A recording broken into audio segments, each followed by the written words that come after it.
Здравствуйте, меня зовут Габдрахманова Айгуль Сулпановна.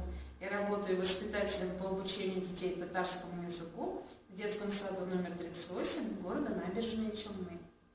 Я представлю вам выступление на тему «Приемы работы с пиктограммами в обучении дошкольников татарскому языку».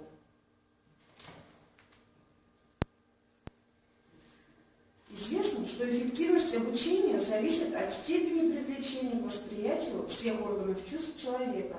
Чем более разнообразно чувственное восприятие учебного материала, тем более прочно он усваивается. Принцип наглядности является одним из ведущих в обучении.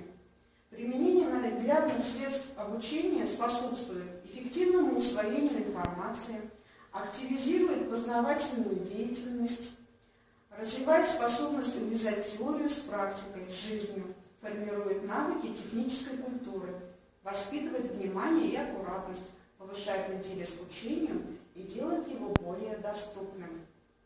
Правильное использование наглядности на занятиях по обучению детей татарскому языку способствует интенсификации обучения, облегчает запоминание материала, делает его более доступным. Учебные методические комплекты по обучению детей государственным языкам включают большое количество печатных пособий. Они выполняют разные дидактические функции. Так, с помощью предметных картинок и тематических картин осуществляется презентация лексического материала, активизация его в составе определенных фраз. Предметные картинки используются в качестве зрительной опоры для высказывания учащихся. На начальном этапе обучения картинки часто используются для введения лексики. Тематические картины помогают в создании ситуации, стимулирующих речевую деятельность учащихся, облегчают беседу по содержанию изобразительного материала. Также значительную роль в обучении языку играет пиктограмма. Пиктограмма – это знак, отражающий важнейшие узнаваемые черты объекта, предметов, явления, на которые он указывает, чаще всего в схематическом виде.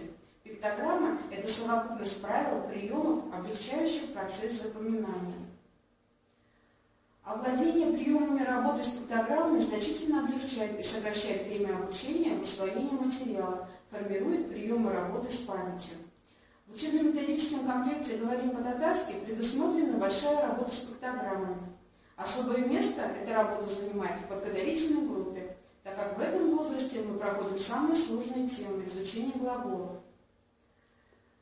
Нужно отметить удобство пользования пиктограммами, потому что в подготовительной группе детям приходится запоминать и использовать в речи сразу несколько форм одного и того же глагола – утрам, утра, утр.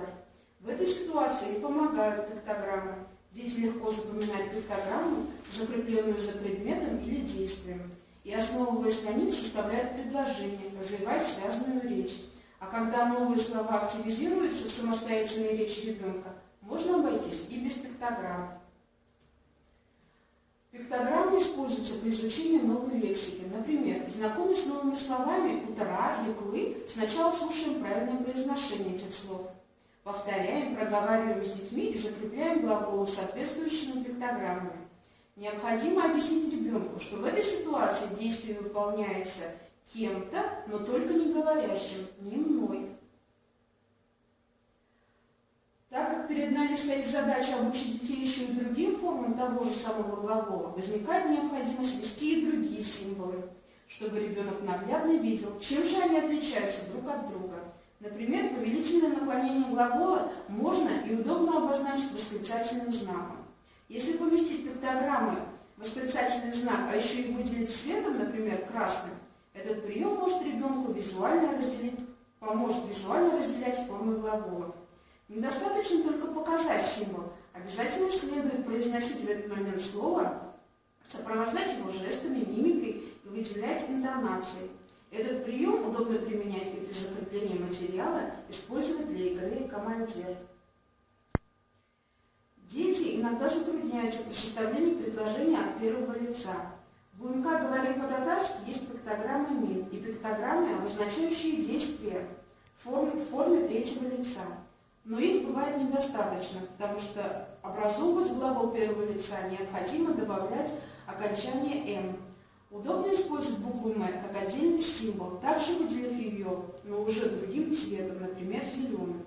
С помощью пиктограмм на магнитах дети могут самостоятельно составлять предложение от первого лица, собрать его из отдельных частей.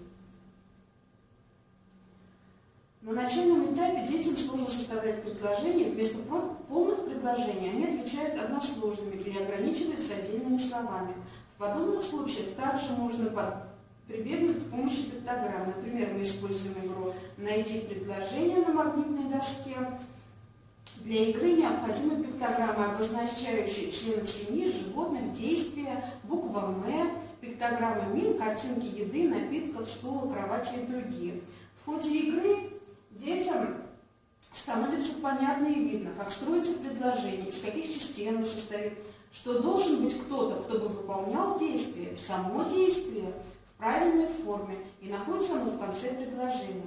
А если ребенок допустил ошибку, то он сам может наглядно ее исправить, просто переместив картинку в нужное место или убрав ненужную. Работа проходит еще интереснее, если в нее принести элемент соревнования, например, кто составит самое большое предложение. Для закрепления лексики в группах удобно использовать сводные таблицы, в которых используются те же самые условные обозначения. Например, мин зеленым цветом выделенная таблица, повелительное наклонение красным цветом и третьего лица без обозначения цвета. Мышление ребенка развивается через наглядную доступную форму. Следовательно, актуальность использования пиктограмм в работе с детьми в следующем. Пиктограммы облегчают детям овладение связной речью, так как облегчают запоминание, увеличивают объем памяти и в целом развивают речемыслительную деятельность детей. Пиктограммы используют естественные механизмы памяти и позволяют полностью контролировать процесс запоминания, сохранения и припоминания информации.